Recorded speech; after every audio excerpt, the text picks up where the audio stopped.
Olá, estamos aqui em mais um vídeo da Escola Bíblica Dominical. Hoje estaremos falando da lição de número 8, que nos traz como título Família, uma obra em permanente construção. O texto áureo encontra-se em Marcos 10:9. Portanto, o que Deus ajuntou, não separe o homem. Verdade aplicada. A família é uma construção permanente, que não se acha pronta, mas constrói-se com compreensão, amor e carinho. Os textos de referência encontram-se no Salmo, que ficou conhecido como o Salmo da Família, o Salmo 128. Bem-aventurado aquele que teme ao Senhor e anda nos seus caminhos. Pois comerás do trabalho das tuas mãos, feliz serás e te irá bem. A tua mulher será como a videira frutífera aos lados da tua casa, os teus filhos como plantas de oliveira à roda da tua mesa. Eis que assim será abençoado o homem que teme ao Senhor. O Senhor te abençoará desde Sião, e tu verás o bem de Jerusalém em todos os dias da tua vida. E verás os filhos de teus filhos e a paz sobre Israel. O motivo de oração: ore para que as famílias permaneçam fundamentadas na rocha, que é Cristo. Introdução: uma família não se faz de um dia para o outro. A construção de um bom relacionamento familiar leva tempo e precisa de uma semeadura diária.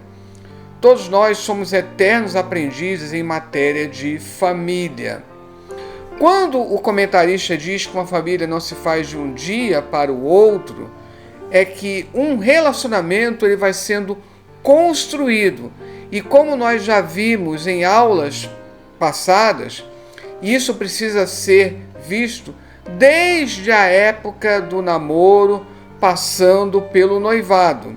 São etapas importantes, inclusive para esta construção, e que não podem ser negligenciadas. Aqui no primeiro tópico, a família é uma obra em processo. Aqui o comentarista nos dá uma definição de processo: conjunto de medidas tomadas para atingir um objetivo, ação continuada, realização contínua, algo em andamento, em desenvolvimento, em construção. Casamento não vem pronto, se constrói. É interessante que um dos versículos aqui citados, Gênesis 2:24, fala que, no texto hebraico, que a mulher ela foi edificada, construída a partir do lado do homem. Então, é bem interessante isso, como nos ajuda a compreender o casamento como uma obra em construção, como um processo. Casamento não é sorte, loteria, mas uma construção diária. Marido não vem pronto, você faz. Você tem um marido que você faz. Esposa não vem pronta, você faz. Você tem a esposa que você faz. O seu cônjuge vai ser o espelho do que você é, como você se relaciona ou trata. Obviamente, vamos lembrar que o casamento também é a união de duas pessoas que sempre serão diferentes. Usando uma frase que é atribuída a Agostinho, um casamento pressupõe uma unidade na diversidade, em que as diferenças elas vão ser trabalhadas, vão ser buriladas, vão ser lapidadas. E é de extrema importância que dentro do casamento essas diferenças sejam administradas e respeitadas. Subtópico 1.1. O que foi construído junto é mais sólido e de difícil desconstrução. Tem cônjuge que constrói junto e tem cônjuge que busca o conforto de algo pronto. Casamento não se vende na loja da esquina, nem no shopping. Casamento é um processo que dura a vida toda. embora seja uma passagem que esteja falando acerca da mulher, serve para ambos os cônjuges. Lembrando daquele provérbio que diz que a mulher sábia edifica a sua casa, ou seja, o seu lar. E não é somente a mulher que tem essa tarefa, o homem também. Então, ambos, em união, eles colaboram para a construção desse lar. 1.2. No começo do casamento não sabemos de quase nada. Todos estão aprendendo e procurando se firmar. Você é aluno e professor ao mesmo tempo. A família é uma grande construção que acaba com o fim da vida, por isso todos estamos em obras, precisamos aprender e nos esforçar e fazer valer a pena estar casado. Inclusive, existe um ditado que diz que para que você conheça suficientemente uma pessoa, você precisa comer 1 quilo de sal com ela. Isso significa que você precisa de um longo convívio e que isso não se faz do dia para a noite. Aqui no subtópico 1.3, não existe casamento perfeito porque somos imperfeitos. Geralmente, histórias de amor, novelas, nos dão a impressão de que sempre é possível um casamento perfeito. Notem que, se existisse casamento perfeito, não havia uma procura tão grande por novelas e por romances que abordam esse tema. Não existe casamento perfeito, mas existe casamento 100% possível de convivência. Quando falamos em casamento, lembramos da personalidade dos cônjuges, do temperamento, da volubilidade, da mutabilidade. Já falamos isso em outra ocasião, se fala muito acerca da incompatibilidade de gênios. Se duas pessoas são totalmente diferentes, não há como um casamento dar certo, mas isso tem que ser visto antes, na época do namoro e principalmente no noivado. Também existe um ditado que diz que os opostos se atraem. Não, os opostos complementares se atraem. Mas tudo isso fala de casamento que você pressupõe que nunca será perfeito, mas que você é concitado pela Bíblia a poder trabalhar e poder construir uma união, uma vida em conjunto. Fazendo então um balanço do primeiro tópico, ensinei que a família é uma obra em permanente construção. Indo agora para o tópico 2, o casamento não pode ser experimental. Precisamos nos conscientizar de que o casamento é definitivo até que a morte os separe. Vamos lembrar que a Bíblia fala sim do divórcio, mas o divórcio ele é previsto lá no Evangelho apenas em caso de adultério. E o mesmo problema que estava havendo naquela época está acontecendo hoje, a banalização do casamento. O que o título diz aqui é justamente isso, que o casamento ele vai sendo tratado como algo experimental. Vamos experimentar para ver se dá certo. E não pode ser assim. É uma atitude irresponsável.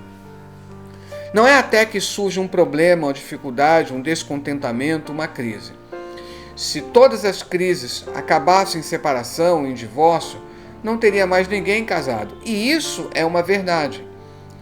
Todo casamento tem seus momentos de problemas, tem seus momentos de crise, mas essas crises precisam ser administradas e vencidas. Muitos pensam e falam, vou me casar, se não der certo, separo. Marcos 10:9 diz, o que Deus ajuntou, não separe o homem. Subtópico 2.1, casamento não pode ser descartável, que é justamente o grande problema que estamos vivenciando hoje, inclusive no meio evangélico. Precisamos perseverar e fazer a vontade de Deus para alcançarmos a promessa. Quem dá o sim precisa ir até o fim.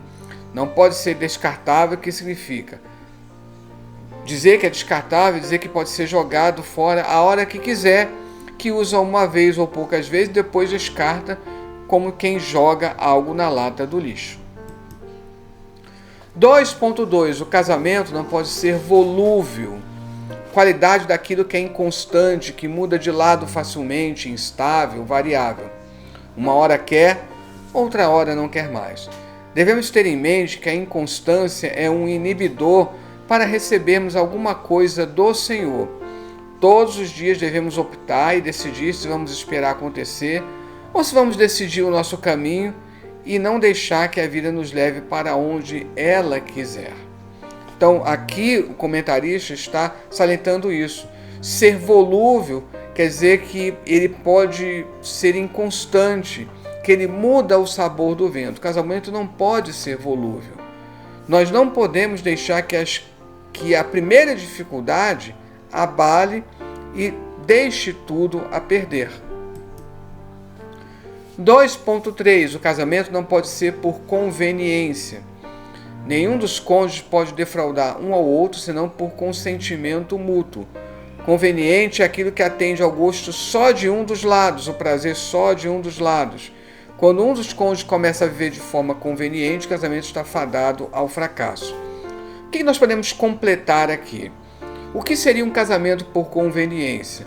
Pessoas que se casam não por amor. E eu sempre digo, um casamento deve sempre pressupor o amor. Existem casamentos em que há uma dúvida se há amor. Então, antes, na época do noivado, precisa ver se há amor. Se não há amor, não há como dar certo. Mas aqui o comentarista também está falando da conveniência de pessoas que se acomodam de um dos cônjuges sempre ser útil para ele e não buscar ajudar o outro. O casamento não pode ser uma mão de via única. Precisa ser um ajudando, auxiliando o outro. Fazendo então um balanço do tópico 2, eu ensinei que o casamento não pode ser em caráter experimental, definitivo, até que a morte separe. Indo então para o tópico 3, o casamento é um aprendizado constante. O aprendizado é um processo contínuo de aprender, de adquirir conhecimento, competências, habilidades e mudar comportamentos. É preciso estar fundamentado em Cristo, aprender aquilo que pode solidificar o casamento e a família, pontos que podem convergir os cônjuges.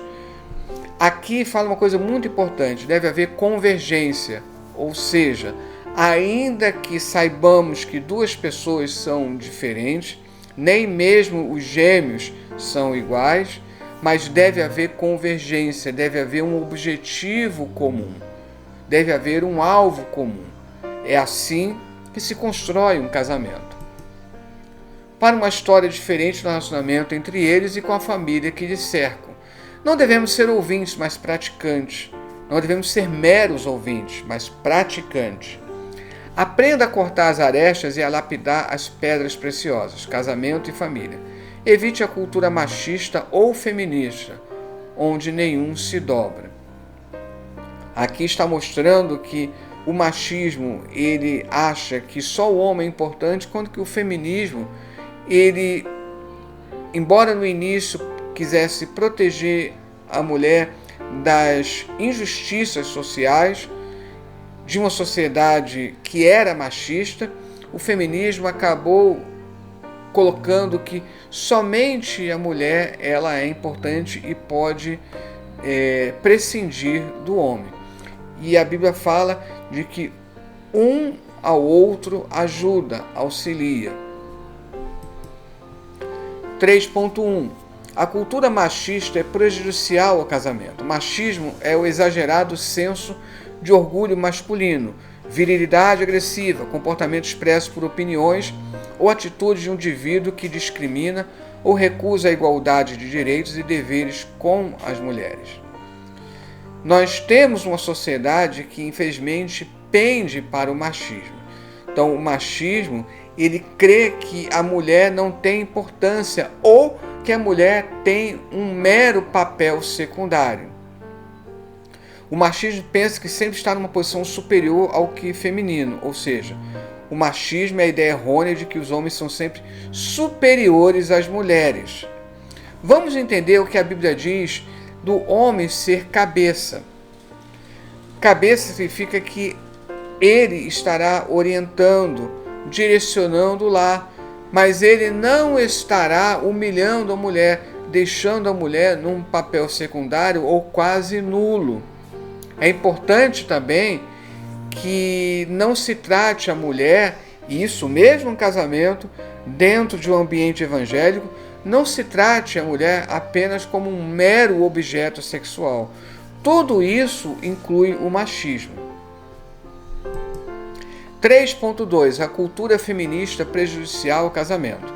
No outro extremo, nós temos o feminismo, que é uma doutrina que preconiza o aprimoramento e ampliação do papel e dos direitos das mulheres na sociedade. Pede o fim da sociedade patriarcal, reivindica a igualdade política, jurídica e social entre homens e mulheres. Essa corrente de pensamento diz que a sua atuação não é sexista, isso é, não busca impor algum tipo de superioridade feminina, mas a igualdade entre os sexos. Sabemos que, historicamente, como a sociedade pende para o machismo, o feminismo procurou, lá nos primórdios, corrigir isso. Agora, com o passar do tempo, apesar do que diz aqui, ou do que ele se proclama, em alguns momentos acabou se tornando sexista.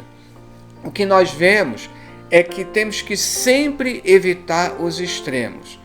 O machismo como sendo aquele incentivo somente a superioridade do homem, entender que somente o homem tem importância, e no outro extremo aquela visão do feminismo como que só a mulher fosse importante ou que a mulher não precisa do homem.